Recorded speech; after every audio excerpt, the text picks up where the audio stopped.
యేసు రక్తమే జయం. పరిచర్య ప్రైజ్ ద లార్డ్. జూలై 5వ తేదీ 2025. ఈరోజు దేవుని వాక్యము, నిన్ను ఏమాత్రమును విడువను, నిన్ను ఎన్నడను ఎడబాయను అని ఆయనయే చెప్పెను గదా. హెబ్రీయులకు రాసిన పత్రిక 13వ అధ్యాయం 5వ వాక్యము. అవును క్రీస్తునందు ప్రియులారా, నీ దేవుడనైన నేను భయపడకుము, నేను నీకు సహాయం చేసేనని చెప్పుచు నీ కుడి చేతిని పట్టుకొనిచున్నాను అని దేవుని వాక్యం సెలవిస్తుంది. పరాక్రమము గల సురుని వలె యెహోవా నీకు తోడయున్నాడు అన్న విషయాన్ని మరవకుము. ఆయన తన ప్రజలను ఎడబాయివాడు కాడు, తన స్వాస్థ్యమును విడునాడువాడు కాడు.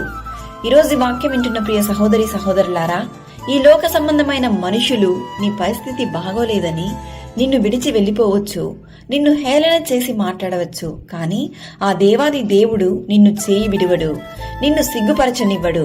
నీ అవమానములకు ప్రతిగా రెట్టింపు ఘనత నొందుదురు అని దేవుని వాక్యం సెలవిస్తుంది.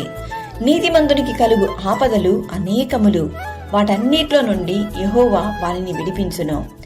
ఈరోజు ఈ వాక్యం వింటున్న నీవు నీలో ఉన్న ప్రతి పాపములు, చెడు అలవాట్లు, దేవునికి నచ్చని కార్యములు అన్నిటినీ విడిచి మారు మనసు పొంది యథార్థముగా పరిశుద్ధముగా నీతిమంతుని వలె జీవించము.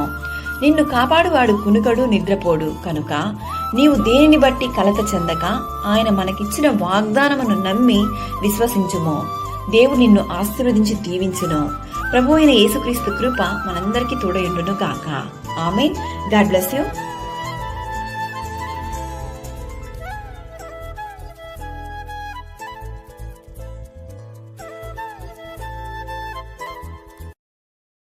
Download ShareChat.